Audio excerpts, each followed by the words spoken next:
Gemanya tidak akan berhenti dalam keabadian, dan sejatinya sahabat, kebenaran ini menggetarkan jiwa kita.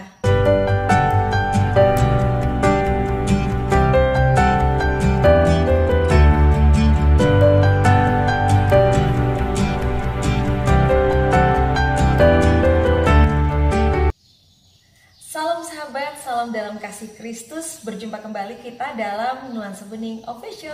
Kali ini sahabat, kita akan berbicara tentang bagaimana seseorang memiliki potensi untuk menolak anugerah. Jangan lupa untuk like, subscribe, dan juga share ke akun media sosial kalian sehingga semakin banyak lagi orang-orang yang bisa diberkati dan bersama-sama bertumbuh. Sahabat, pada dasarnya setiap orang bertanggung jawab sebagai pengubah bagi dirinya sendiri. Setiap orang menciptakan sejarah bagi dirinya sendiri, bukan hanya sejarah selama dia hidup di bumi, tapi juga sejarah di dalam kekekalannya nanti. Ibarat sebuah buku sejarah, setiap orang menorehkan cerita di dalam sejarah kehidupannya, yang semuanya itu memiliki nilai yang abadi. Tinta kehidupan tersebut adalah pilihan demi pilihan, keputusan demi keputusan, dan segala macam bentuk tindakan sebagai hasil dari pilihan dan keputusan tersebut. Dengan kata lain bisa dikatakan, buku sejarah yang dibuat oleh masing-masing orang adalah prestasi yang memiliki nilai kekal. Gemanya tidak akan berhenti dalam keabadian, dan sejatinya sahabat, kebenaran ini menggetarkan jiwa kita. Dalam kitab Wahyu pasal 20 ayat yang ke-12, firman Tuhan berbunyi seperti ini. Dan aku melihat orang-orang mati besar dan kecil berdiri di depan tahta itu. Lalu dibuka sebuah kitab, dan dibuka juga sebuah kitab lain, yaitu kitab kehidupan. Dan orang-orang mati dihakimi menurut perbuatan mereka, berdasarkan apa yang ada tertulis di dalam kitab-kitab itu. Amin untuk firman Tuhan. Perhatikan sahabat, ayat ini menulis kalimat perbuatan mereka sendiri. Artinya bukan perbuatan orang lain. Artinya setiap orang bertanggung jawab dan akan mempertanggungjawabkan perbuatan mereka pada akhirnya nanti.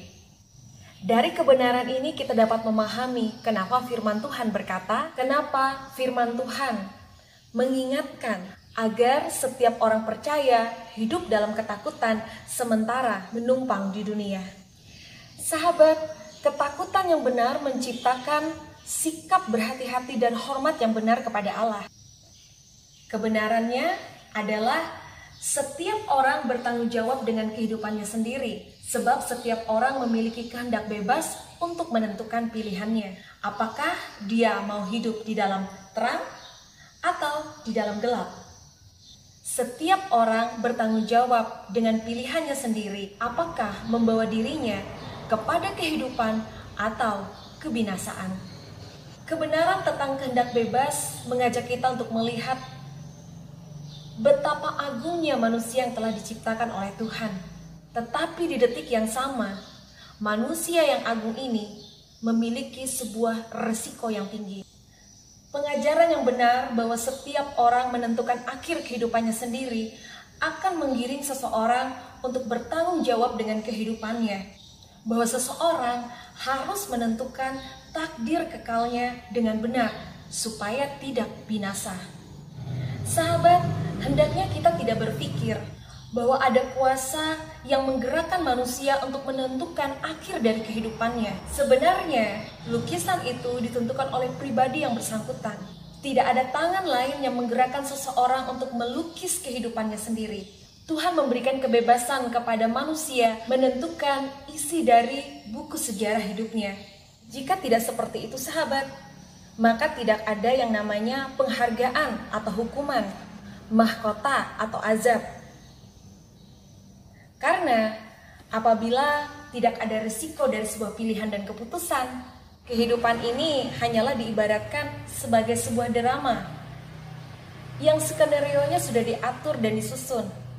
Adegan demi adegan telah disusun oleh seorang sutradara. Untungnya seseorang yang mendapatkan peran baik, dan betapa sangat menyedihkan seseorang yang mendapatkan peran sebagai orang jahat. Maka pada akhirnya tidak dapat dihindarkan. Kalau ada yang berpendapat bahwa Tuhan adalah baik bagi orang yang mendapat peran baik, tetapi Tuhan menjadi jahat kepada orang yang mendapatkan peran yang tidak baik. Ini adalah kebenarannya, sahabat. Setiap orang atau setiap kita dapat membaca sejarah kehidupan kita masing-masing dan isinya tentunya ditentukan oleh masing-masing kita. Pada akhirnya tidak ada yang dapat berdalih bahwa segala sesuatu yang terjadi itu bukan karena diri. Setiap orang akan memberikan pertanggungjawaban di hadapan Allah. Sebab kita semua harus menghadap tahta pengadilan Kristus supaya setiap orang memperoleh apa yang patut diterimanya sesuai dengan apa yang dilakukannya selama hidupnya, baik atau jahat. Sahabat, saya berharap sharing ini dapat memotivasi kita kembali untuk lebih bijaksana, untuk lebih berhati-hati menggunakan kehendak bebas yang Tuhan berikan kepada kita.